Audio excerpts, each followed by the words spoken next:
Hello, bonjour à toutes et à tous. J'espère que vous allez bien. J'espère que vous n'êtes pas trop stressés. Moi, si, moi, si, j'ai vraiment extrêmement hâte de cette course qui promet. Alors, je sais pas si elle promet d'être intéressante, puisque pour ceux qui ont vu la course sprint de F3 à Monaco ce matin, c'était à 11 h. Bah, ça rompiche quand même, hein, ça rompiche dans les grandes largeurs, on va pas se le cacher.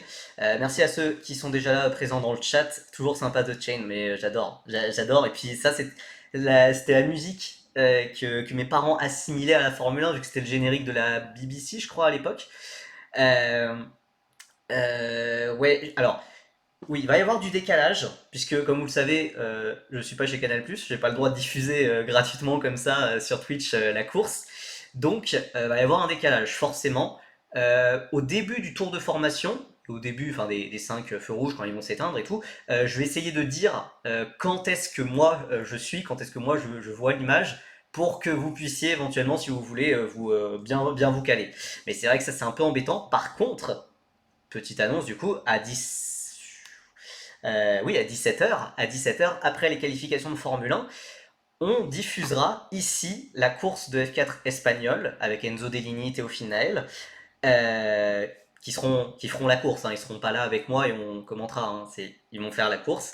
Et à 17 h 30, on enchaînera juste après avec l'Eurocup 3 avec Esteban Masson. Et là, du coup, on pourra diffuser les deux courses. Il n'y aura aucun décalage. Ça va être un plaisir. Ouais, avec Oli et Denis loin, ça va pas top perso. Ah bah, c'est vrai que c'était pas le bon jour pour être fan de Oli Berman et Dennis Auger. C'est vrai que ça a été assez compliqué pour le Britannique et le Norvégien. Euh, pour, pour Oli Berman, j'ai vraiment pas envie de lui tomber dessus. Je vois, il y en a beaucoup. Il y en a beaucoup qui sont tombés sur lui après la qualification. C'est vrai qu'il a fait que 16e et que donc c'était assez compliqué quoi. Mais il a tout juste 18 ans, c'est sa première année, c'est normal qu'il y ait des meetings moins bons, c'est logique. Par contre, pour Denis Auger, c'est un peu plus inquiétant. Ce qui m'interpelle encore plus sur Auger, c'est qu'il n'a pas été pénalisé. En tout cas, j'ai pas vu. Alors il y avait le drapeau rouge qui avait été causé par Clément Novalak. Et lui, il a tracé pleine balle. Hein, genre, il s'en fichait du drapeau rouge et il a fini son tour comme si de rien n'était. Son tour n'a évidemment pas été comptabilisé, mais bon, bah, bizarre l'ambiance, quoi. C'est vrai, je risque de pas de me faire spoil beaucoup de dépassements. Ouais, non, voilà, c'est le problème hein, à Monaco. Voilà, pour ceux qui n'ont pas vu la course de Formule 3, j'ai pas envie de dire que vous avez pas loupé grand chose, mais un peu quand même. Enfin, c'était pas fou. Alors il y a le départ qui était assez intéressant. Il y avait Grégoire Saucy qui avait doublé Taylor Barnard au départ. Puis il y a eu une safety car. Colapinto a passé Barnard. Et puis après, bah, les positions, le top 10 est resté identique, même le top 12, 13. Voilà. Alors Piotr Wisnicki, l'air de rien, il, euh, il est haut classé quand même pour ce qu'il fait d'habitude, 18e. Mais c'est vrai que si on continuait 10-15 tours comme ça, il allait se faire prendre un tour de retard, puisqu'il bloquait tout le monde. Petite curiosité, nous demande Worm205, il y en a déjà qui sont redescendus de catégorie genre F1, F2 ou F2, F3. Là, comme bah, de F1, F2, c'est arrivé. Bah, déjà, Romain Grosjean en est le meilleur exemple. Il avait fait de la F1 en 2009, puis il avait dû repasser par la GP2 à l'époque en 2011 où il avait été champion. Il y avait aussi Giorgio Pantano avant lui, sauf que lui n'a pas réussi à monter en F1 après son titre en GP2. Il y a Roberto Meri, très bien vu, qui lui a même fait des tests en F3 après sa carrière F1. Roberto Meri, quoi. Euh, et de F2 à F3, bah, du coup, si on met de côté Roberto Meri, je crois qu'il n'y a personne qui a fait ça. Il y avait Matteo Nannini qui avait fait les deux championnats en même temps, c'était en 2021. Malheureusement, faute de budget, ça s'était arrêté. C'était pas viable de faire les deux championnats à la fois. D'ailleurs, il rebondit très bien pour ceux qui suivent un peu ce qui se passe aux États-Unis en Indy Next, donc l'antichambre de l'IndyCar, là où il y a Jamie Chadwick entre autres. Il a gagné la dernière course, donc Matteo Nannini, il rebondit bien. Il était un peu perdu de vue, hein, on pensait qu'il allait même aller vers la NASCAR ou des choses comme ça, a priori, donc il revient en monoplace, donc c'est assez sympathique. Alors. Je dois essayer de tout organiser de mon côté, puisque là encore, il y a le double écran et je suis pas encore habitué, donc soyez clément. Je parle pas de Clément Novalak. Qu'est-ce qu'on se marre. Bref, oh, le live va être long, hein. Le live va être long, hein, puisque... Donc oui, je vais faire un live à 14h, puis live à 17h, comme je l'ai dit. Pour ceux qui n'ont pas suivi, la course de F4 espagnol est à 16h30, mais on la regardera en différé, puisque si je lance le live à 16h30, bah déjà non, puisqu'il y a les qualifs de F1. Donc voilà, on regardera la course de F4 espagnol en décalé, ça permettra d'enchaîner avec l'Eurocup juste après. Clément Novalak, c'est qui? Bah, celui qui s'est craché là. Ce- C'est compliqué hein, le début de saison de Clément Novalak. Et c'est vrai que maintenant que j'ai. Je sais plus qui m'avait dit ça dans le chat la dernière fois. C'est peut-être toi, Nitrin Nitrin. Je suis pas sûr. Mais au live précédent, qui disait que c'était. Que Clément Novalak il était très, très chill, très. Enfin, trop chill, a priori, dans son attitude, etc. Qui est peut-être pas, il était peut-être pas assez concentré sur son rôle de pilote. Ouais, c'est possible. C'est vrai il est beaucoup plus décontracté depuis 2022 et 2022 ça coïncide avec sa chute de performance. Donc, bah, je commence à adhérer à cette théorie parce que là, huitième de son groupe, c'était le groupe le plus rapide donc il partira 15e. Ouais, il partira 15e. Ce qui n'est pas si mauvais en soi, mais surtout en fait je lui en veux beaucoup. Je lui en veux beaucoup pour les qualifications où du coup il s'est évidemment craché et n'a pas permis à Théo Pourchaire d'améliorer, hein. Il avait fait un bon premier secteur, mais voilà, on n'a jamais vu la fin de ce tour.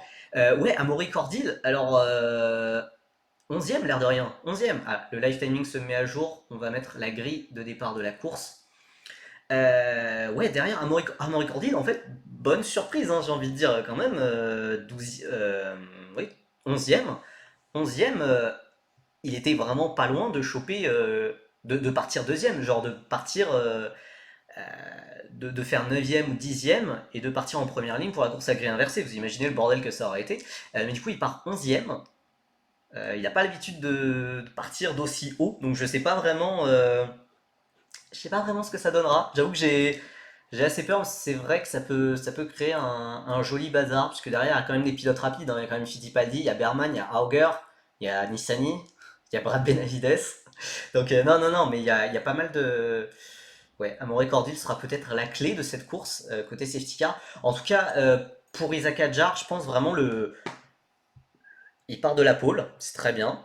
C'est la première fois. Et il doit faire comme Pepe Marty.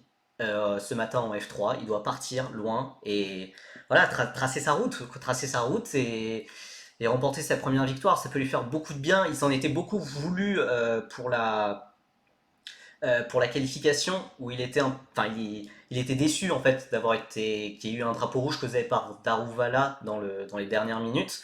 Il n'avait pas pu améliorer et c'est vrai qu'on avait le sentiment qu'il y avait un bon potentiel. Vraiment, les premiers tours d'Isaac Hadjar, c'était dans le rythme de Victor Martins, qui au final a fait le meilleur temps du groupe. Donc, c'est vrai que Isaac Hadjar, il a pas de chance, il a vraiment pas de chance, mais en attendant, c'était quand même la cinquième place de son groupe et euh, c'était la cinquième place de son groupe et du coup la pole pour cette course, donc c'est vraiment très important. Ce n'est que 10 points, mais vraiment ça va au-delà des points pour le championnat. Vraiment, une victoire aujourd'hui, ça serait vraiment capital pour vraiment lancer la saison d'Isaac. Voilà, il faut qu'il fasse un week-end plein. Il faut qu'il fasse un week-end plein et c'est pareil pour Victor Martins, même si pour Victor Martins, le plus gros se jouera évidemment demain, puisqu'il partira deuxième. D'ailleurs, Bouchoum revient quand? C'est dommage qu'il ait dû arrêter après son week-end de Bahreïn. Ouais, ouais, c'est dommage. Campos, ils alignent qu'une voiture, hein. C'est triste, hein. Je sais pas ce qui s'est passé. Ouais, ouais, bah. Il a disparu. Il a disparu. En vrai, je pensais. Alors, je savais qu'il n'allait pas jouer le titre et que. Enfin, il menait le championnat après Bahreïn, mais je savais bien que ça allait pas durer. Mais là, c'est vrai qu'on ne le voit plus du tout. Alors, au contraire, Kouchmeni, lui, il se bat. Alors, Campos n'est pas une équipe qui joue le titre d'habitude, mais Kouchmeni, il se bat avec ses armes et voilà, il fait des top 10, des top 5. Il est cinquième au championnat, si je dis pas de bêtises. Donc voilà, Kouchmeni montre que c'est possible de bien performer avec la Campos. Ralph Bochum, il a totalement disparu. C'est dommage pour notre ami suisse, qui j'espère fait sa dernière saison en F2, parce que là c'est vraiment trop.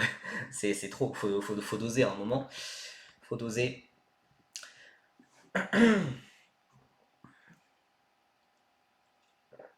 Alors qu'il y a Eric Boulier sur la grille, qui est consultant Canal. Je ne savais pas qu'il avait rejoint l'équipe. Donc oui, hein, le live chez Canal Plus a bien commencé. Du coup, moi je regarde chez Canal Plus, pas chez la F1 TV, puisque la F1 TV, je n'ai pas, Canal, j'ai. Donc oui, Eric Boulier qui parle. Euh, J'espère qu'il fait un meilleur boulot en tant que consultant Canal qu'en tant que manager d'Adrien David, hein, puisqu'évidemment, Adrien David, on sait tous où il est. Il est au chômage. Donc, voilà. Aussi qu'il fasse un meilleur boulot pour ramener le Grand Prix de France de F1, peut-être, on ne sait pas. Ouais, Eric Boulier a un peu accumulé les échecs en ce moment. Et c'est d'ailleurs pour ça qu'il est en tête de la shortlist d'Alpine F1, hein, quand même, pour succéder à Otmar Safnauer. Son frère Zachary se débrouille pas mal. Alors, c'est pas son frère, je pense que tu le sais, mais c'est vrai que Zachary David, il fait un très bon début de saison en F4 italienne. Je l'attendais pas aussi haut. D'ailleurs, je sais pas si vous avez vu, si vous avez suivi l'excellent compte Feeder Series. Euh, Il y a un Français qui a surpris en F4 italienne. Il y a Raphaël Narac qui a fait quatrième des qualifications à Spa-Francorchamps dans la deuxième partie de qualification. Je sais pas d'où ça sort. Je sais pas d'où ça sort, mais c'est excellent. C'est excellent. C'est sa première saison complète en F4 italienne. Il avait fait quelques manches l'an dernier. Et à 17 ans, j'avais pas d'attente sur lui. Et donc c'est très surprenant, surtout que son début de saison était très anonyme aussi. Voilà, donc Raphaël Narac. Écoutez, on fera pas de live hein, sur la F4 italienne, mais ça sera à surveiller quand même d'un un petit coin de l'œil sur Twitter. Et ouais, Ugo Chukwu décevant, moi surtout celui qui me déçoit le plus, c'est Tuka Taponen. Hein. Tuka Taponen, 9ème et dernier des deux séances de qualification. Alors je crois qu'il a eu un problème quand même, ou que des tours ont été annulés à cause des track limits. Mais compliqué là quand même. Hein. Alors, alors qu'on voit donc la grille de départ pour cette course sprint de Formule 2 qui ne devrait pas tarder à commencer. D'ailleurs, on est un peu en retard sur le programme. On est un peu en retard sur le programme. J'essaye de voir si c'est pas moi qui suis en retard. Non, non, c'est eux qui sont en retard. C'est eux qui sont en retard. Donc Isaac Hadjar partira de la pole position. Il s'était déjà lancé de la pole position à Monaco. Oui, donc voilà, il y a bien le tour de formation qui est décalé à 14h20. Donc on a encore un peu de temps devant nous. Oui, le message qui a été affiché 2 fois, très bien. Donc Isaac Hadjar partira de la pole position. Il s'était déjà lancé de la pole position, comme je l'ai dit, c'était en 2021 à Monaco. C'était en Freca, il avait explosé tout le monde, c'était génial, c'était génial, c'était un pur plaisir. C'était un pur plaisir. Et c'est là qu'il avait notamment vraiment que Helmut Marko avait eu un coup de foudre avec lui. Devant lui, ce qui l'accompagnera sur la première ligne, c'est Ayumu Iwasa, troisième au championnat et qui doit marquer des gros points. Il doit marquer des gros points puisque la qualification a été un peu compliquée. Il n'a fait que 9ème. Et vu que Vesti et Pourchère sont premier et troisième sur la grille, il faut essayer de limiter la casse pour Iwasa. Donc il va falloir marquer des gros points. J'espère qu'il va pas trop en faire, et ne pas attaquer notre petit chouchou devant évidemment. Jehan Daruvala partira troisième malgré du coup son crash en fin de qualification. Son meilleur temps n'a pas été annulé, il est un peu chanceux pour le coup quand même. Ensuite on a Jack Crawford. Pourquoi j'ai pas la notif? Pourquoi j'ai pas la notif de qui a... Ah là là. Merci pour le follow 10 packs de bière. 10 packs de bière. J'avais pas compris le pseudo et puis en le lisant. Bref, donc merci. Jack Crawford, quatrième. Ensuite, on a Richard Verschoor, cinquième. Zayn Maloney, sixième, qui a enfin fait une bonne qualif. Hein. Lui aussi, il avait fait un premier round très très bon et il avait un peu disparu sur les dernières manches. Donc, Zayn Maloney, cinquième de qualif, mais du coup, sixième pour cette course à gré inversé. Puis ensuite 7e Jack Doohan, 8e Théo Pourchaire évidemment, 9e Victor Martins, 10e Frédéric Vesti, le poleman, le protégé de Mercedes.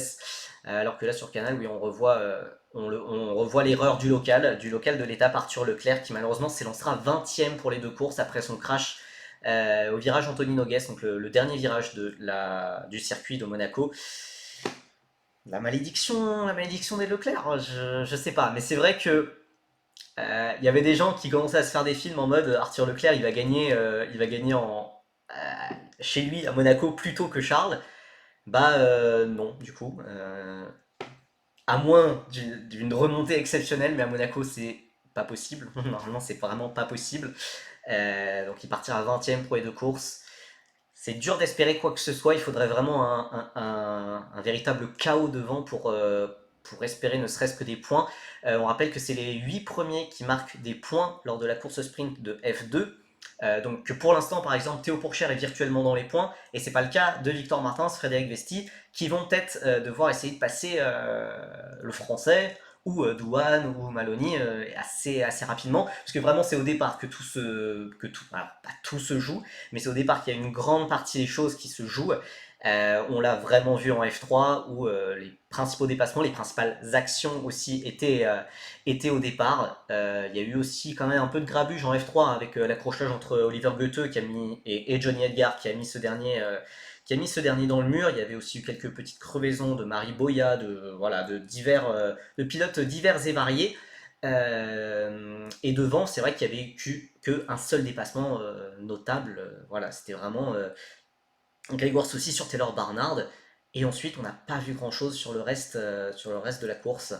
Et puis en plus, Taylor Barnard, c'est quand même un pilote qui est une Genzer, qui est l'une des équipes les moins compétitives sur la grille en F3, ce qui crée donc un différentiel de performance qui n'existe peut-être pas entre les Hart, entre les Prema, entre les high-tech en F2. Donc c'est possible qu'on fasse dodo, hein. C'est possible qu'on fasse dodo sur le live. Écoutez, alors moi le problème c'est que j'ai mangé un peu tôt, mais la sieste post-prandiale, si vous voulez, c'est peut-être le bon moment. Alors on va quand même avoir un moment de tension quand même quand les 5 feux vont s'allumer pour le départ, alors qu'on a d'ailleurs le début du tour de formation incessamment sous peu.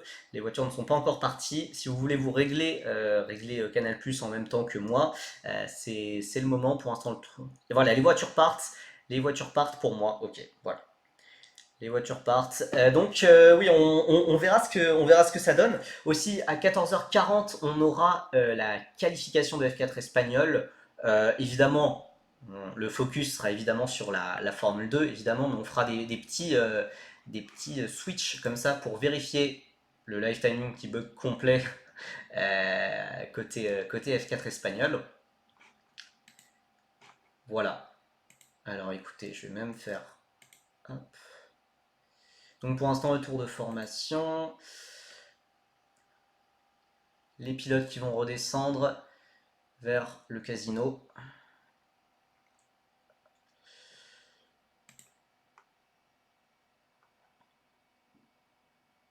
Ah, et 16 secondes de décalage quand même. Ah, c'est pas rien, désolé.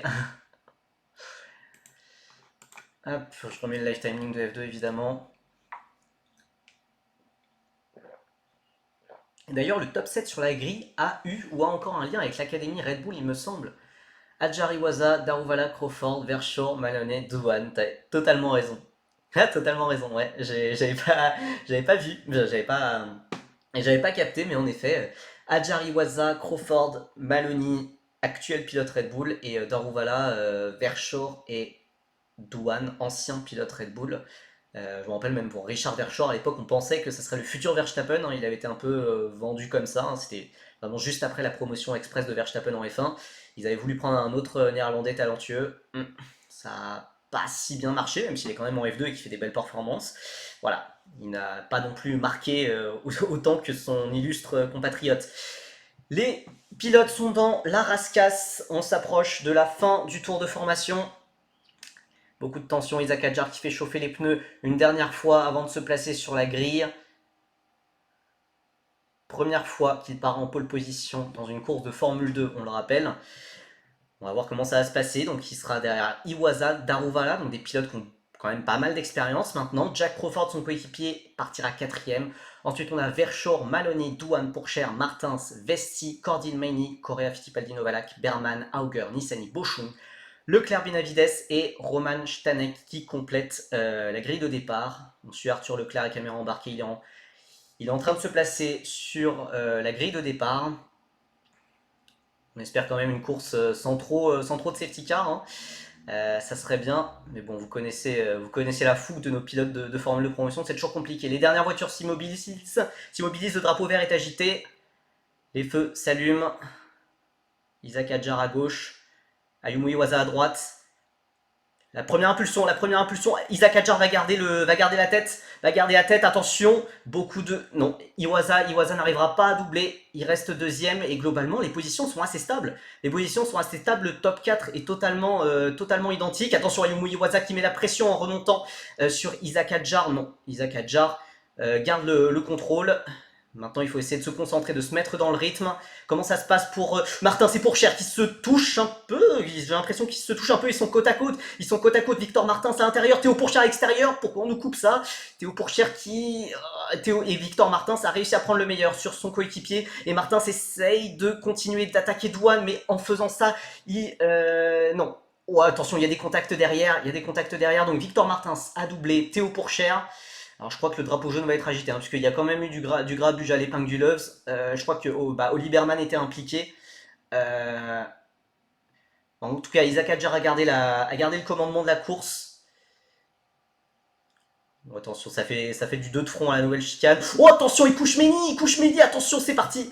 C'est parti pour Kouchmeni, et tout le monde arrive à l'éviter heureusement. Alors un très léger carambolage avec Ron Nissany. Il y a quand même plusieurs voitures immobilisées, dont une Red Bull. Je crois que c'est est-ce que c'est Enzo Fittipaldi? Non, c'est pas Enzo Fittipaldi. Qui est la Red Bull immobilisée? Ouais, gros bouchon à la chicane. Alors on revoit l'action, Kouchmeni qui ne tape pas. Oh, mais c'est Clément Novalak. Clément Novalak qui est arrivé comme un fou. Oui, c'est Denis Auger, pardon. C'est Denis Auger. Vraiment week-end très compliqué. Mais Clément Novalak, il est arrivé pleine balle. Et il y a des voitures immobilisées évidemment pour Roy Nissany, Ralph Boschung, ça repartira pas. Alors Roy Nissany reste quand même dans sa voiture, alors que Boschung sort de sa voiture sans souci. Clément Novalak, on change son aileron. Il est déjà entré au stand.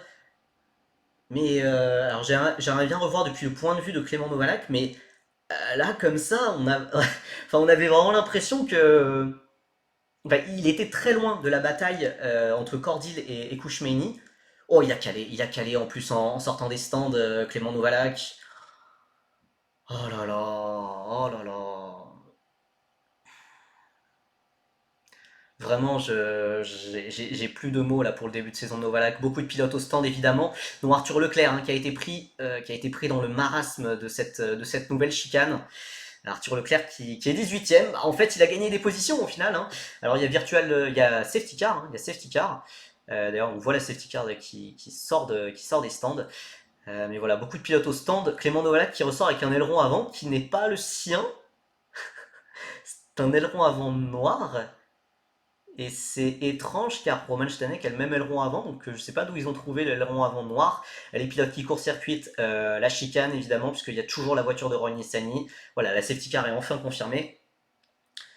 Et ben, j'aimerais bien qu'on revoie l'action, parce que là vraiment j'ai envie de dire énorme pénalité pour Novalak, car il était très loin de l'action, de la bataille qui se passait entre Amaury Cordil et Kouchmeini, et on a l'impression vraiment qu'il est arrivé. Ouais, voilà, il est arrivé lancé comme un frelon, quoi, et donc, malheureusement, alors Novalak est toujours en course, il n'y a que 2 abandons à déplorer, Roy Nissany et Ralph Boschung.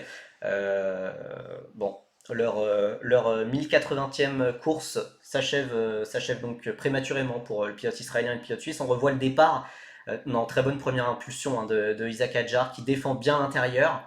Et on voit Pourchère qui avait fait un bon départ, mais qui s'est vite retrouvé bloqué par Zayn Maloney. Et Victor Martin, ça a réussi à en profiter.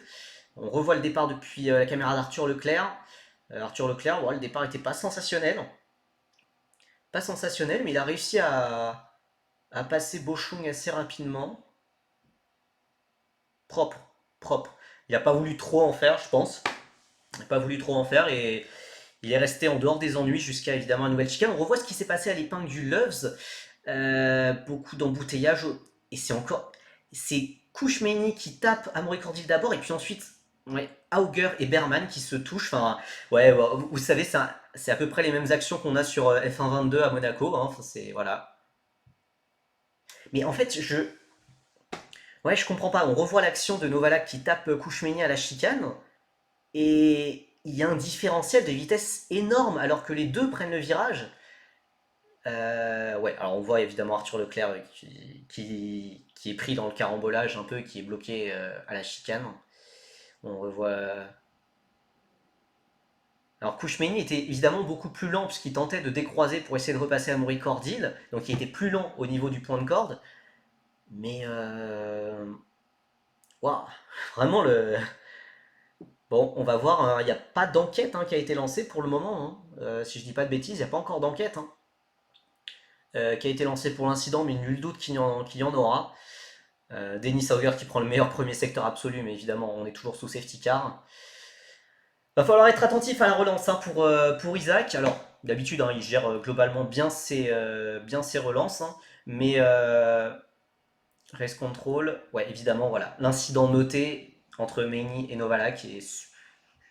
Enfin, pour moi, il y a 100% des pénalités, une pénalité pour Novalak. Reste à voir la gravité. Ce qu'on peut espérer pour lui, c'est que ça soit une pénalité juste pour la course actuelle, genre que ça soit un drive-through, quelque chose comme ça, et pas une pénalité pour la course de demain, puisque en soi, en partant 15e, il y a peut-être, enfin les points sont pas si loin, il y a quand même des choses à faire, quoi. Sur une stratégie, il y a peut-être moyen de remonter des places. Donc, ouais, on espère que la potentielle pénalité de Novalak sera pour cette course, sera décidée maintenant surtout.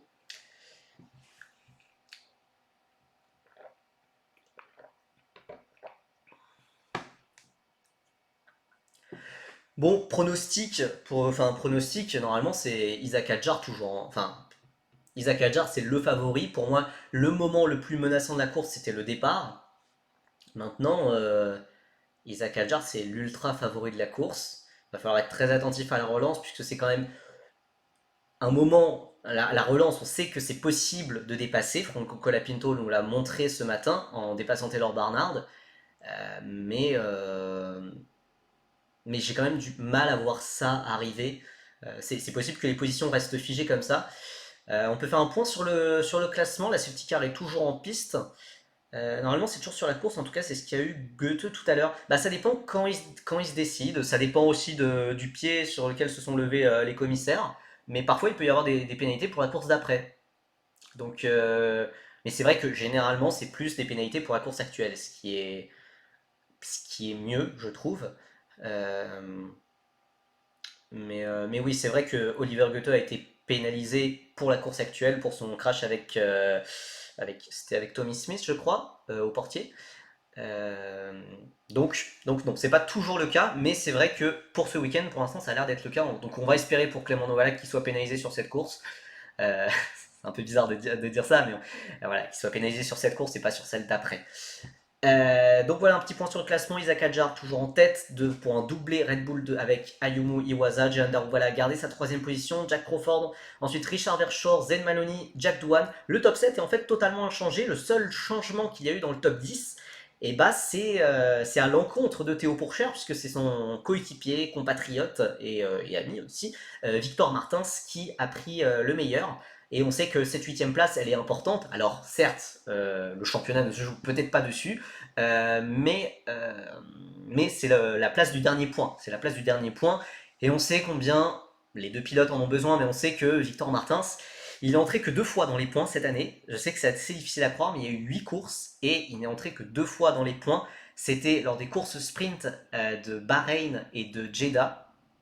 Euh, voilà, 2 podiums, évidemment, donc fantastique, mais malheureusement très irrégulier par la suite. Et la safety car qui va s'en aller. Donc Isaac Hadjar va devoir gérer la relance. Attention, attention, pas de bêtises les enfants. Pas de bêtises les enfants. Non mais on s'en fout des spectateurs. Montrez les... Pourquoi on nous montre les spectateurs? Ça me fout droit toujours, vraiment. Alors, le drapeau vert est agité, on peut relancer à n'importe quel moment. À quel moment est-ce que Isaac Hadjar va attendre le dernier moment pour relancer? Il relance Della Rascas. Il relance Della Rascas. Est-ce que Iwaza peut suivre? Attention, virage Anthony Nogues, tout le monde le passe bien. Tout le monde le passe bien. Jack Doohan qui est assez proche de Zenmani. Iwaza qui est proche d'Isaac Hadjar. Isaac Hadjar qui. Isaac. Quoi? Il y a un problème pour Isaac Hadjar. C'est pas possible, il y a un problème! Mais non, mais c'est pas possible! Mais non, mais je suis dégoûté, c'est bon. Mais c'est pas possible. Crevaison. Oh, je suis dégoûté. Non, mais c'est pas possible, c'est pas possible. Mais il est maudit. Donc, oui, problème moteur. Enfin, moi, j'avais pas vu de crevaison, Mais c'est pas possible, mais non. Mais vraiment, enfin. Isaac Hadjar qui est au ralenti. Et qui est dernier. Non, mais c'est trop. En plus, c'est son coéquipier qui va être sur le podium. Mais je pense, mais c'est ça, hein, il a totalement repris le moteur de Pourchaire en fait, hein. C'est totalement. Non, c'est chiant en vrai. Franchement, la Formule 2, c'est toujours comme ça. T'as des moteurs, c'est n'importe quoi. T'as toujours ça. Oh là là, bon bah, Ayumu Iwasa a pris la tête de la course devant Daruvala Crawford. Verschoor, Maloney, Douane. Et on a Théo Pourchaire qui met la pression sur Victor Martins pour la 7ème position. Écoutez, on n'est plus à ça près, les deux vont s'accrocher et puis on pourra couper le stream là, hein, et puis ça sera bien quoi, hein. C'est pas possible, franchement. Alors on revoit Victor Martins. Pourquoi on revoit Victor Martins 7ème? Oh, Victor Martins qui a bien bloqué les roues et qui aurait bien pu refaire l'arrière de Jack Doohan, en tout bien, tout honneur. Donc il a court-circuité la chicane. On est fatigué. Et l'enquête qui est confirmée entre Novalak et Meini, pas encore de pénalité annoncée.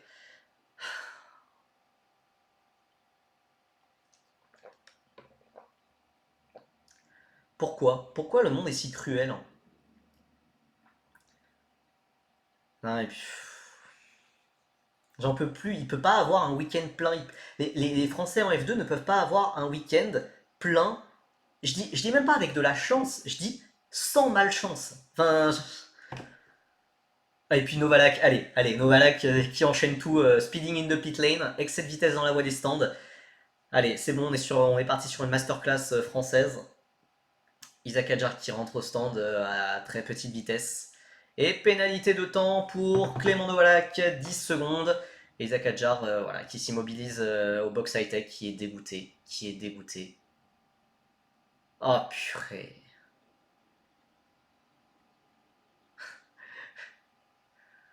C'est pas possible. Il est. Non mais oui, non mais, non mais c'est nerveux aussi, non mais c'est incroyable. Enfin c'est.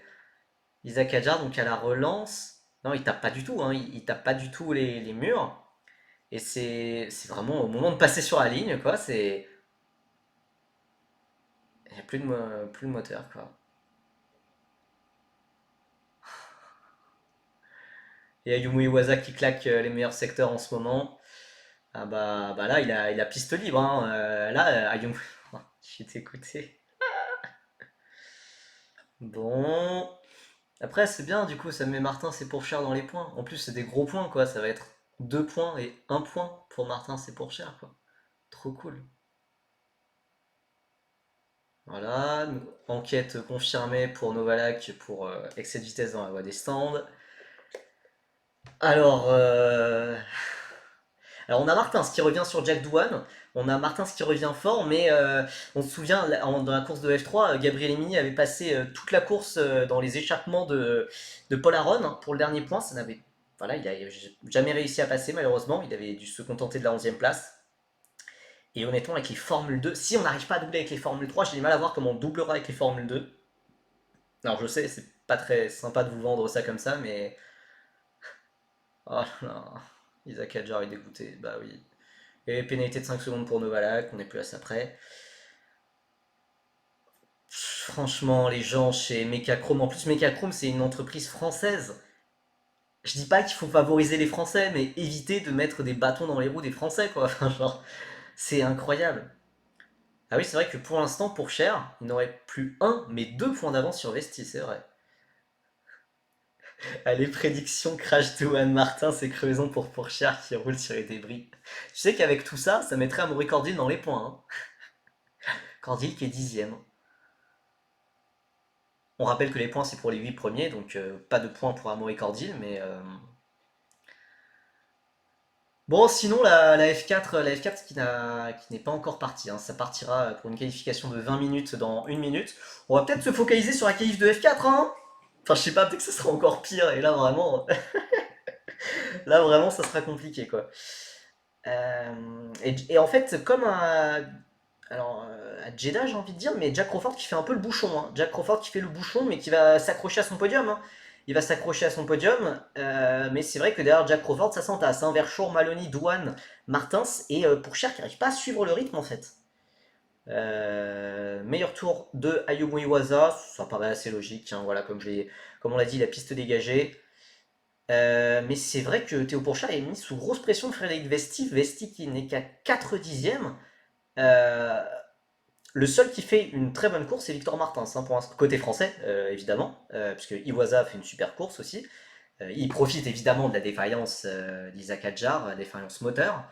Mais Victor Martins fait une très bonne course. Comme d'habitude, on voit que Victor Martins a un rythme très bon, très très fort, très solide. Maintenant, s'il te plaît, finis la course dans les points. Ça peut faire du bien des points. Et aussi, surtout, voilà, comme je l'ai dit, pour Victor Martin, c'est essentiel, ce sera demain quand il partira deuxième. Euh, voilà, il faut pas vraiment viser la victoire à tout prix, mais c'est vrai qu'un podium, des gros points, vraiment bien lancer la saison, enfin être sur un podium en course principale, ça ferait du bien, quoi. Ça ferait du bien. Alors, on voit Oliberman qui est bloqué hein, derrière Juan Manuel Correa. Mais bah voilà, bienvenue à Monaco. Jeanne Darouvala qui reprend le meilleur tour, alors comme quoi, peut-être que Ayumu Iwata s'échappe pas tellement en fait. Hein. Il ne s'échappe pas tellement, le pilote japonais.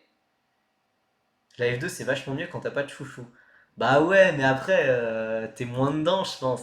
Après, c'est ça qui fait les émotions. On suit le sport auto pour vivre les émotions et tout. On en a juste marre que Mechachrome nous donne des émotions négatives, quoi. Mais si t'enlèves Mechachrome, la F2 c'est un championnat vraiment cool quand même. Hein. Donc on suit Oliberman donc, qui est pour l'instant 13ème. Donc un petit point sur le classement, on a Iwasa, Daruvala, Crawford, Verschoor, Maloney, Douane, Martins, Pourchère dans les points. Pourchère qui a repris un peu d'air sur Frédéric Vesti qui est 9ème. Amaury Cordil complète le top 10. Puis ensuite on a Fittipaldi, Correa. Oliberman qu'on suit actuellement, caméra embarquée qui est au virage du portier à l'heure où je parle. Et puis ensuite on a la légende Brad Benavides, Roman Stanek, Kush Meini, Arthur Leclerc 17ème, Clément Novalak 18ème et Denis Auger 19.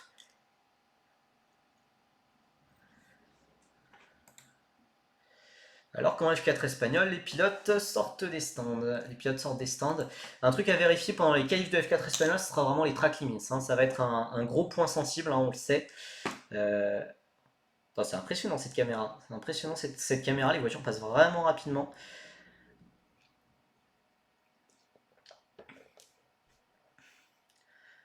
Et Jack Douane qui prend le meilleur tour. Jack Douane. Alors vraiment, on a Jack Douane et Victor Martins qui sont sur des très très gros rythmes en ce moment. C'est vraiment Crawford qui bloque tout le monde. C'est vraiment Crawford qui bloque tout le monde.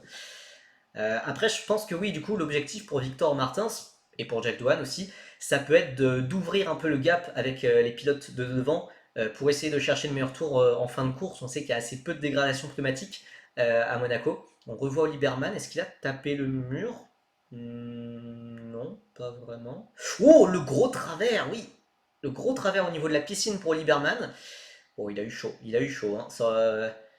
Il s'est déjà craché en essai libre. S'il pouvait éviter de refaire ça en course, ça serait pas mal. On a Yumu Iwasa, ouais, qui ne s'échappe pas, hein, que 1 seconde 4 d'avance hein, sur Jehan Daruvala. Jehan Daruvala qui s'accroche, enfin, qui s'accroche avec le rythme, hein, qui s'accroche pas avec la voiture d'Iwasa.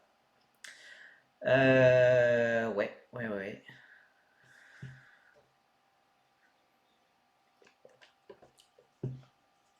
Franchement, je sais même plus pourquoi je suis surpris, hein. Enfin, on sait qu'il y aura des défaillances moteurs et on sait qu'il faut s'attendre à rien, quoi.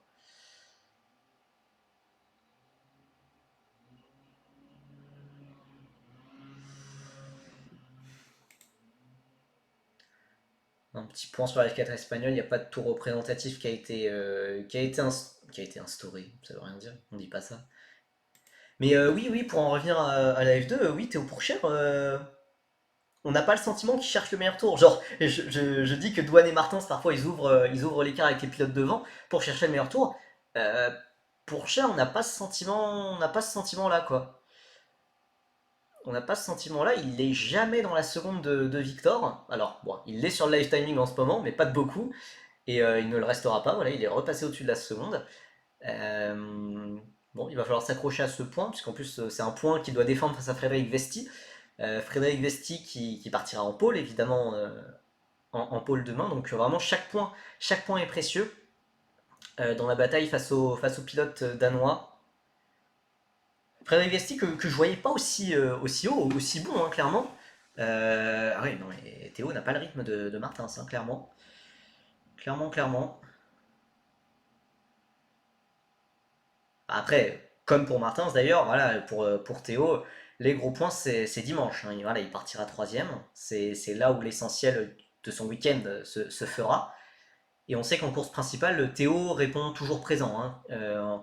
Maintenant, en fait, Théo a gommé ses principaux défauts, hein. Ses principaux défauts, c'était les départs, c'était les qualifications. Sur les 5 manches de F2, il a toujours été dans le top 3 en qualification. Et bizarrement, ce qui était son point fort, donc son rythme de course, n'est plus aussi fort qu'avant. Enfin, voilà, je trouve Théo moins impressionnant en course qu'il ne l'était l'an dernier, par exemple. Donc c'est assez surprenant. Maintenant, ça vient d'arriver à tout maximiser. Mais en tout cas, en course principale, Théo Pourchaire est toujours là pour marquer des très gros points. Hors Jeddah, bien évidemment. Euh, on est en caméra embarquée avec Arthur Leclerc. Arthur Leclerc qui doit ronger son frein. Il est 17ème, il est derrière Kouchmeini. Mais évidemment, je pense que c'est pas la position dans laquelle il aurait voulu passer sa première course, la première course dans ces rues.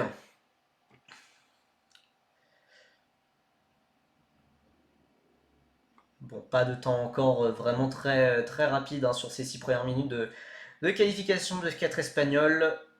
Enzo Deni et Théo Final sont en train de faire leur premier tour rapide. Les Carlin, hein, pour l'instant, ont commencé leur séance un peu plus tôt. Mais voilà, bon, hein, Auger aussi, c'est pas facile. Ouais, Auger blackout, hein, ce week-end. Vraiment, Arthur Leclerc, est-ce qu'il n'essaierait pas de nous faire bientôt une Jules Bianchi à la Rascasse, que Charles Leclerc, d'ailleurs, son grand frère, avait fait aussi en 2019. Il l'avait réussi la première fois et la deuxième fois, malheureusement, ça avait fini sur un crash. Euh, mais genre, dépasser à la Rascasse, c'est quand même c'est quand même une action de grande bravoure que pas tous les pilotes peuvent oser. Donc ce serait un clin d'œil assez sympa au vu de l'histoire des Bianchi et des Leclerc à ce virage. Ce serait quand même assez sympa de voir un dépassement ici, même si c'est que pour la 16e position. Ça serait quand même assez sympathique. On va revoir une action de Zen Maloney. Est-ce que lui aussi il a un travers au niveau de la piscine? Bah non, c'est juste il court-circuite la chicane. Très bien. Très bien, très bien. Attention à ne pas refaire ça trop souvent aussi. Et ouais, Jack Crawford qui est toujours sous pression de Richard Verschoor, mais derrière, bah ouais, Zen Maloney a un peu lâché avec Richard Verschoor. Et Jack Doohan a aussi un écart de 2 secondes avec Zen Maloney. C'est Martins en fait qui est dans la zone DRS. Mais voilà, la zone DRS à Monaco, c'est très court quoi. On a les premiers temps qui commencent à tomber. On a. Ouais, c'est pas encore super représentatif, hein. On a Pablo Sarrazin troisième, avec tout le respect que j'ai pour lui. C'est pas encore représentatif.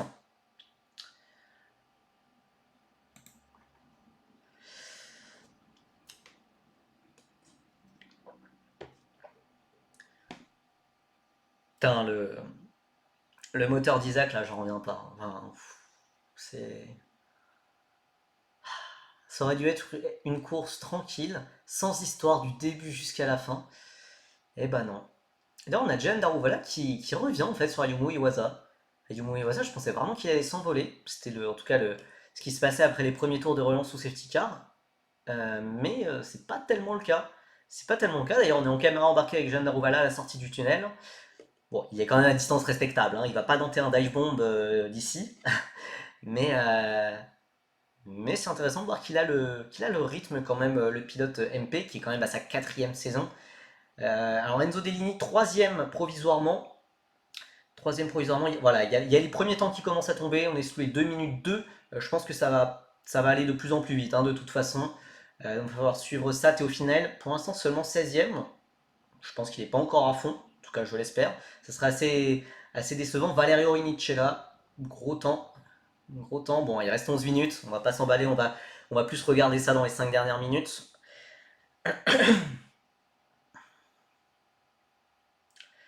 Victor Martins qui est en amélioration sur son premier secteur personnel, je vois sur le live timing, mais pas en absolu, hein. Ça s'allume pas en violet non plus, mais je pense que vraiment ça doit être l'objectif, hein. Pour tous les pilotes dans le top 10 en fait, ça doit être d'essayer de chercher le meilleur tour, qui est pour l'instant la propriété de Jack Doohan. Attendez, pourquoi on me montre Frédéric Vesti? Il y a une petite discordance entre Vesti et, entre le live timing et ce qu'on nous montre à la télé. Si vous savez qui a vraiment le live timing, puisque à la télé c'est Jack Doohan, mais sur le live timing c'est Frédéric Vesti. Donc je ne sais pas qui a le meilleur tour. Victor Martins qui allume en violet au deuxième secteur, et s'il pouvait aller chercher ce meilleur tour, ça serait pas mal. Mais je vous avoue que c'est ça l'enjeu, hein. Maintenant, l'enjeu c'est vraiment le meilleur tour en course pour gratter un petit point supplémentaire.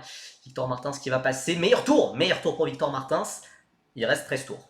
Il reste 13 tours, il va falloir le garder. Les carburants, les réservoirs vont s'alléger en carburant. Donc les voitures vont devenir de plus en plus rapides, mais il va y avoir aussi la dégradation pneumatique qui va entrer en ligne de compte. Donc ça va poser, voilà. Peut-être que les pilotes vont pouvoir améliorer, peut-être pas. En tout cas, pour l'instant, Victor Martins prend ce meilleur tour. Et alors, il s'est rapproché à 4 dixièmes de Jack Doohan devant lui, mais évidemment, il est bloqué et du coup, il repère du temps. Et, euh, et oui, voilà, c'est un peu l'enfer de Monaco, hein, quand même. Franchement, faire des grilles inversées, alors évidemment, je disais pas ça en début de course parce que ça favorisait Isaac Hadjar, mais faire des grilles inversées sur des circuits comme Monza, des circuits où ça double, comme Jeddah par exemple, ok, c'est pertinent et tout, mais les grilles inversées en ville, enfin, je me suis déjà exprimé sur ça pour le Grand Prix de Pau en F4, mais c'est pas très pertinent, enfin, c'est pas intelligent, vraiment, ça favorise vraiment les pilotes qui étaient 10e, 9e en qualif, et c'est quasiment sûr qu'ils finiront devant, à moins d'un problème moteur. Trop lol, qu'est-ce qu'on se parle. Euh, on sait que celui qui fait 10e, 9e en qualif, bah, il gagnera la course et il aura 10 points, qui ne sont pas forcément super mérités. Brad Benavides n'est pas largué, c'est vrai. C'est vrai, en fait, le seul pilote largué, c'est Dennis Auger. Alors peut-être qu'il a chopé des dégâts, puisqu'il y a eu quand même quelques petits contacts ça et là, mais c'est Dennis Auger qui est lâché. Et Benavides est dans le rythme d'Oli Berman. Voilà, j'avais envie de dire cette phrase. J'avais envie de dire cette phrase. Après, tout le monde est un peu bloqué, hein. Euh, de Cordil à Benavides, en fait, tout le monde est bloqué, hein, pour la 10e place par Amaury Cordil. Et devant, bah, on a à l'image Frédéric Vesti qui revient sur Théo Pourchère. On espère quand même qu'il ne trouvera pas l'ouverture, mais voilà, il met la pression et Théo Pourchère n'arrive pas à recoller vraiment à Victor Martins. Même quand Victor Martins est dans des tours de relâche, enfin, tout est relatif évidemment. Euh, ouais, rythme de course assez compliqué pour Théo Pourchère qui est pour l'instant quand même en route pour marquer un point.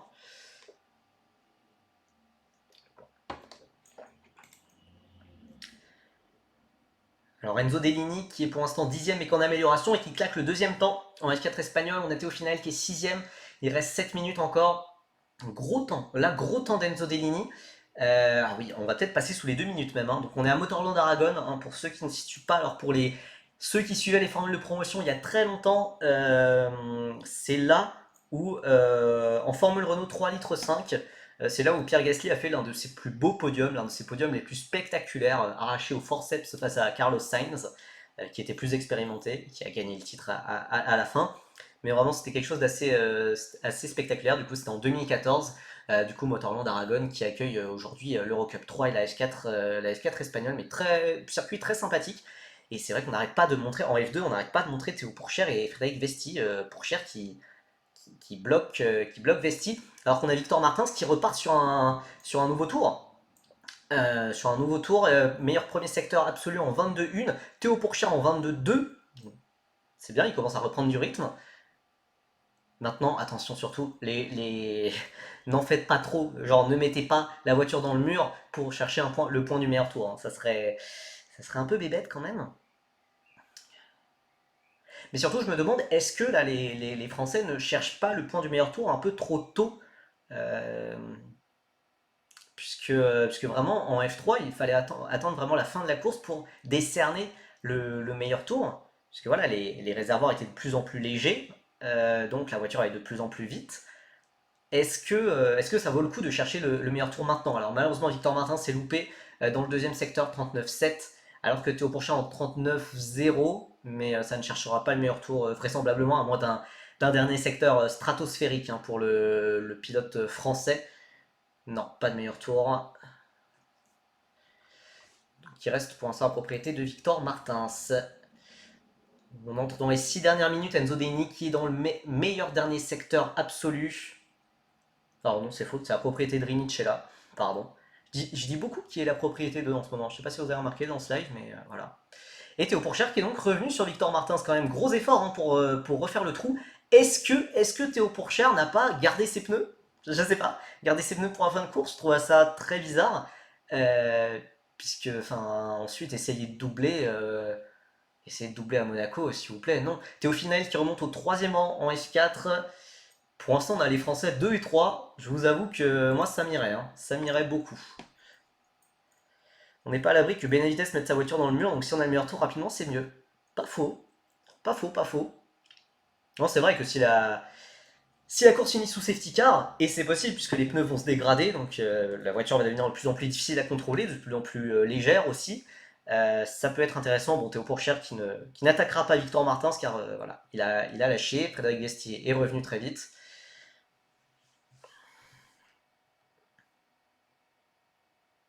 D'ailleurs, Amaury Cordy qui est que à 1 seconde 5 du duo pour Vesti, hein. En fait, il n'y a pas vraiment d'écart, hein. Il n'y a pas d'écart qui se crée, hormis Jack Crawford qui est à des années-lumière de Iwasa et Daruvala, mais bah, Richard Verschoor n'arrive pas à le dépasser, Zen Maloney est à distance respectable. Tu penses que Pourchaire économise pour la fin de course? En vrai, non, parce que là, personnellement, je pense pas, parce que ça voudrait dire tenter des dépassements sur la fin de course, et honnêtement, tenter des dépassements sur la fin de course, qui plus est sur son coéquipier, euh, je pense que Théo Pourchaire est intelligent et la joue pour le championnat, etc. Et qui va pas tenter tout dans des manœuvres désespérées. Et ça serait des manœuvres désespérées de tenter maintenant. On a Amaury Cordil il y a un dépassement, Enzo Fittipaldi qui a passé Amaury Cordil pour la 10e place. Donc Enzo Fittipaldi va pouvoir peut-être recolle déjà avec Frédéric Vesti.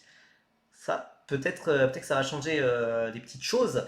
Ça va un peu pimenter cette fin de course. Enzo Fittipaldi qui a fait sauter le bouchon Amaury Cordil. Et on va revoir l'action, j'imagine. On a Amaury Cordil. Ouais, Enzo Fittipaldi, bah, qui était très proche. Voilà, dépassement à l'extérieur sur la ligne droite avec le DRS, évidemment. Mais Cordil l'avait aussi. Cordil qui.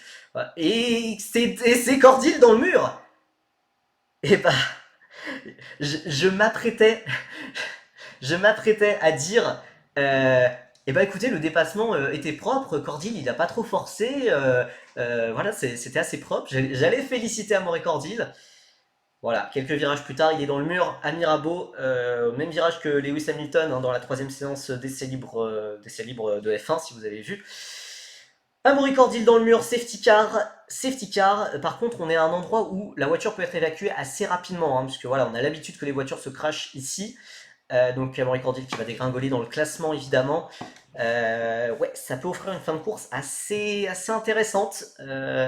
Assez intéressante. Je sais pas si je sais pas s'il y a des pilotes qui vont vraiment tenter des dingueries. Je sais pas, peut-être Vesti, hein, en soi il n'a pas grand chose à perdre, vu qu'il est hors des points. Mais oui, évidemment, quelle surprise, Cordil dans le mur. Bon, voilà, on n'est pas si étonné. Et pour l'instant, en F4 espagnol, ça a l'air de stabiliser, hein. Alors, Andrés Cardenas, c'est très rapide. Andrés Cardenas protégé de Fernando Alonso, qui est actuellement quatrième et qui fait son premier meeting de F4 espagnol.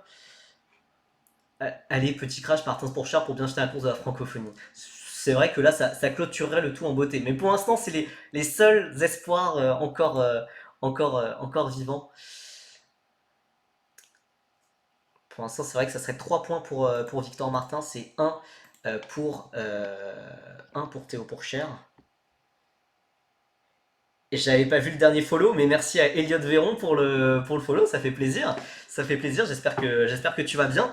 J'espère que tu vas bien, Elliot. Donc, Elliot Véron, pour ceux qui ne connaissent pas, évidemment, quatrième de F4 française, finaliste Feed Racing, tout ça, énorme talent, hein, énorme talent, on va pas se le cacher. Qu'on espérait évidemment revoir en piste, dans une monoplace ou ailleurs en 2023. Si tu as une annonce à faire, Elliot, c'est le moment, hein, c'est le moment. Mais en tout cas, on espère que tu trouveras quelque chose assez rapidement. Euh, Bah ouais, du coup, bah alors, j'allais dire ça va, mais ça allait mieux quand Isaac Hadjar était en tête de la course, quoi. Mais bon. Ah, alors, Amaury Cordin ne s'est pas mis dans le mur tout seul, hein. Alors, on a été très mauvaise langue. On a été très mauvaise langue. Il a été. Alors, Juan Manuel Correa l'a doublé, a essayé de le doubler et la manœuvre a fini dans le mur. Malheureusement, la caméra n'a pas vraiment capturé, n'a pas vraiment capturé le crash. Elle était focalisée sur les pilotes de derrière, donc on n'a pas vu. Mais c'est vrai que Correa tentait l'intérieur sur Cordil et que bah, ça a mal fini pour le Belge. Daruvala va vouloir dive sur Iwasa. Au vu de ses déclarations d'avant-course, bah encore faut-il qu'il le puisse, hein. Enfin, je tiens Iwasa en haute estime quand même, donc je pense qu'il est assez fort pour bien gérer sa relance, faire un gros gap avec Daruvala rapidement, mais c'est vrai que Daruvala est surprenant, hein. Sur ce début de course, il a vraiment réussi à tenir le rythme du pilote japonais. Et la qualif qui est en train de se terminer, Enzo Deini deuxième, donc première ligne pour lui en Formule 4. Enfin un week-end qui commence de façon positive, hein. On avait été un peu frustré, hein, par la qualification à Spa-Francorchamps. Théo Finel qui est en amélioration sur son troisième secteur, mais pas sur les deux premiers, ça va être compliqué. Là, safety car qui va s'en aller à la fin de ce tour. On suit rapidement la fin de la qualif F4 espagnole. Théo Finel qui reste quatrième, Kino Alazari troisième et qui ne devrait pas améliorer normalement. Comment ça se passe pour les autres Français? Pablo Sarrazin 18, Luciano Morano 20e, bah c'est mieux qu'à l'époque que l'an dernier en F4. 20e on le rappelle, sur 32. Donc pole position de Christian O, on reviendra, hein, à la fin de la course car pour l'instant là c'est l'heure de la relance. Mais du coup bonne performance là des Français, Enzo Deini, Théo Finel, deuxième et quatrième sur la première séance de qualification. On suivra ça évidemment à 17h sur cette chaîne Twitch. Voilà, on espère des podiums, on espère peut-être même une victoire, hein, soyons fous. Et on espère surtout que les deux Français ne s'accrocheront pas comme lors de la course 3 à Spa-Francorchamps. Allez, le drapeau vert est agité à safety car est rentré. À quel moment Iwasa va-t-il rentrer au Liberman au stand? Pourquoi il est rentré au stand? C'est dommage, puisqu'il remontait bien 11ème. Il y avait peut-être quelque chose à tenter. Jack Crawford qui a failli attaquer Daruvala et du coup ça laisse à Iwasa une grande marge. Et bah, je pense pas que Daruvala va pouvoir attaquer Iwasa là. Alors ça fait chauffer les pneus, Jack Doohan qui fait chauffer les pneus, et globalement tout le monde restera dans cet ordre-là, hein. Tout le monde restera dans cet ordre-là. Moi, ce qui m'intéresse, c'est surtout de voir le meilleur tour. C'est l'enjeu, hein, c'est l'enjeu. Et d'ailleurs, les pilotes l'ont bien compris. Euh, de voir si quelqu'un pourra chercher le meilleur tour de Victor Martins. Car voilà, ne regardez pas le live timing, hein, pour le meilleur tour, c'est Victor Martins qui l'a. Ah, Oliverman, ah bah, abandon. Purée, les safety cars, ça fait du mal aux pilotes, aux cracks, aux cracks générationnels et talentueux que sont Isaac Hadjar et Oli Berman. Week-end très frustrant quand même pour le français et pour le britannique.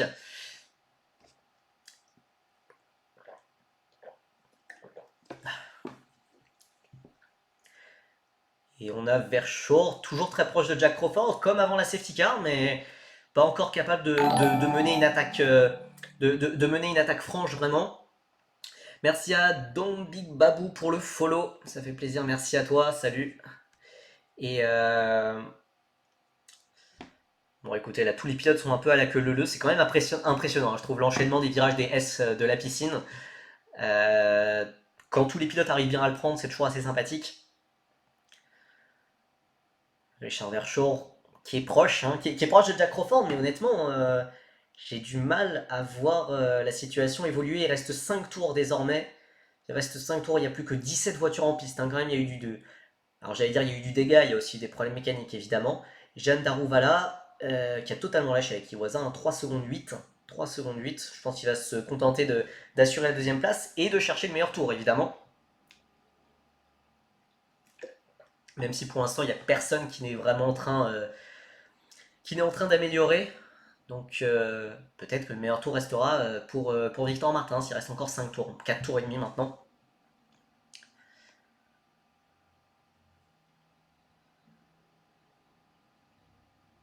Il y aura une enquête évidemment sur l'accrochage entre Cordy et Correa. Euh, Crawford qui a encore fait un podium alors qu'Adjar ne finit pas. Bah ouais, ça se fait pas. Je sais pas, échanger les voitures entre Crawford et Adjar quoi. Enfin c'est relou parce que du coup Crawford va passer devant Adjar au championnat. Et il y a encore des gens dans mon chat qui, dans deux trois lives, vont me dire ah bah Isaac Adjar il fait un début de saison nul et tout. Non, je suis désolé, il a une malchance de fou. On a Enzo Fittipaldi qui met une grosse pression à Frédéric Vesti. Est-ce qu'il peut tenter un truc à la rascasse? Et pour cher, tout proche de Victor Martins, attention, attention, attention. Personne ne tente à la rascasse. Est-ce que ça essaye de préparer pour la ligne droite avec le DRS? Oh là, pour Cher et Fittipaldi, ils sont chauds. Ils sont chauds, ils ont fait un podium, hein, sur la dernière course, lors de la course principale à Bakou. Est-ce qu'ils vont essayer de gratter des positions sur ces derniers tours? Non, ça reste derrière sagement pour le moment. En fait, c'est dur de trouver voilà, une opportunité vraiment franche. Il faut qu'un pilote fasse une erreur pour ne serait-ce qu'essayer un dépassement. Euh, Alors, Denis Sauger, qu'est-ce qui s'est passé encore pour. Voilà, un coupage de chicane. Denis Sauger, il a pris la nationalité française, hein, pour ce week-end, pour cette course. Là, on est. Ouh, ouh, par contre, il a bien volé, il a bien sauté sur les vibreurs. Ouh, j'espère que les vertèbres n'ont pas pris trop fort. Mais en tout cas, petit vol plané, donc Denis Sauger peut continuer la course évidemment, mais oui, les vertèbres n'ont pas dû apprécier le choc. Et pour l'instant, ceux qui n'arrivent pas à suivre les pilotes de devant, c'est Jack Doohan qui fait le bouchon. Est-ce que c'est pour chercher le meilleur tour? On le saura au tour 28, hein, on le saura au tour prochain. Oh, mais Fittipaldi, il est chaud bouillant sur Frédéric Vesti. Il est chaud bouillant. Attention à pas faire une manœuvre un peu désespérée. Frédéric Vesti qui reste sur sa trajectoire. Tout le monde reste sur sa trajectoire. Personne ne tente, hein, à la rascasse pour le moment. Il est tout proche. Ouais, Enzo Fittipaldi va peut-être pouvoir tenter pour la première fois là sur la ligne droite. Et malgré le DRS, oui, mais non, le problème c'est que Frédéric Vesti a aussi le DRS et que du coup il n'y a pas d'avantage. Mais c'est pas possible, c'est pas possible, il est si proche là sur la remontée.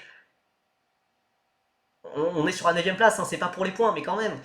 Et puis là sur ce virage il va être dans l'air sale, malheureusement il repère du terrain, le pilote brésilien. Et il sera trop loin pour attaquer à l'épingle du Loves, donc qui peut être un endroit pour dépasser. C'est quoi ce halo? C'est quoi le halo de Juan Manuel Correa? Pourquoi il est coloré de partout? Trop bizarre. Alors il y a un truc de communication que j'ai pas suivi, hein, là sur le halo de Juan Manuel Correa qui est bariolé, coloré et avec des motifs que je comprends pas. Mais Juan Manuel Correa qui est 11ème en attendant une potentielle pénalité pour l'accrochage avec Cordil. Et du coup c'était bien ça, Jack Doohan qui a pris le meilleur tour malheureusement. Il a pris le meilleur tour à Victor Martins. Aïe aïe aïe aïe aïe, une 22 819 pour Jack Doohan.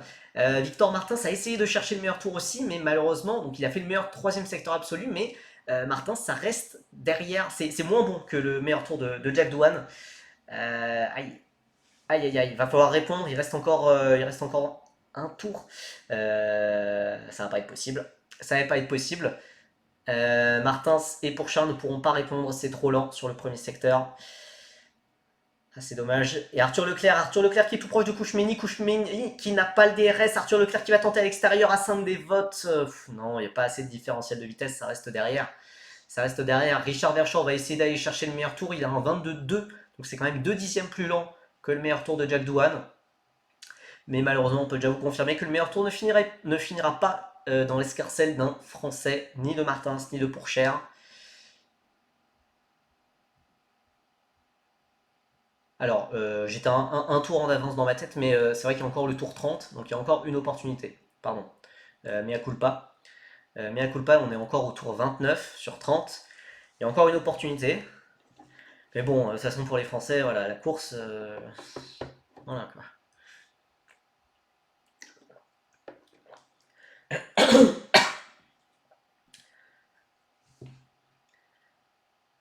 Richard Verschoor, il va faire des cauchemars de l'arrière de l'arrière. Faut que j'arrête de dire l'arrière de. Et mettre un nom de pilote. De l'arrière de la voiture de Jack Crawford. Ouais. Richard Verschoor, quatrième, et qui va. Il est proche, il est proche, mais voilà, il y a pas assez. La ligne droite est trop courte. La ligne droite est trop courte. Tout simplement, même avec DRS, et même quand le pilote devant n'a pas de DRS, c'est pas possible. C'est pas possible. Et pour l'instant, donc on attaque le dernier tour, et Jack Doohan est en 22-0, et malheureusement, c'est le seul pilote qui arrive à faire ce temps-là. Victor Martin, c'est en 22-3, Pourchain en 22-4, à moins de deux derniers secteurs absolument fantastiques. On a du mal à voir comment ça pourrait changer, mais on sent aussi que la dégradation pneumatique arrive pour tous les pilotes. Le seul pilote qui améliore pour l'instant, c'est Clément Novalak, mais c'est en 22-5, donc voilà, c'est 5 dixièmes plus long que le meilleur tour. Bref. Et donc, non, il n'y aura pas de meilleur tour pour Martins, pour Pourchère. Le meilleur tour va rester pour Jack Doohan. Personne n'améliore le deuxième secteur. Donc, on va suivre l'arrivée d'Ayumu Iwasa incessamment sous peu qui va remporter une nouvelle victoire. Et même prendre la tête du championnat. Il va prendre la tête du championnat, le pilote japonais. Alors, très provisoirement, hein, sûrement. Car en course principale, il partira seulement 9ème, quand Vestier et Pourchère partiront 1er et 3ème. Mais en attendant, c'est jour de victoire pour Ayumu Iwasa et pour Dams, Charles Pic qui est présent dans le paddock et qui va apprécier le spectacle évidemment. Après un week-end très compliqué hein, pour l'équipe sartoise, Dams revient au sommet devant Jehan Daruvala, Jack Crawford pour Hightech qui complète le podium, Richard Verschoor, ensuite Zen Maloney, Jack Doohan 6ème avec le point du meilleur tour, Victor Martins et Théo Pourchère dans les points, 7ème et 8ème. Écoutez, c'est la 3ème fois dans les points en Formule 2 que c'est sa troisième fois dans les points sur 9 courses. Écoutez, on prend ce qu'on peut, Denis Sauger qui prend la 16ème position à la faveur de la pénalité de Clément Novalak. Et voilà. Alors, évidemment, on n'avait pas imaginé la course comme ça hein, quand même. Hein. Mais franchement, Canal qui coupe le podium, par contre, pas cool. Hein. Moi, j'aurais bien aimé voir Charles Pic tout content, parce que c'est quand même assez sympa. Mais du coup, il est bien présent au garage, dans le paddock. Bon, écoutez, c'était pas la course escomptée, hein. Et c'est vrai qu'on peut féliciter Brad Benavides, hein. On peut féliciter Brad Benavides qui a fini la course en 12ème position. Ça doit être son meilleur classement, si je dis pas de bêtises. Attendez, je vais vérifier.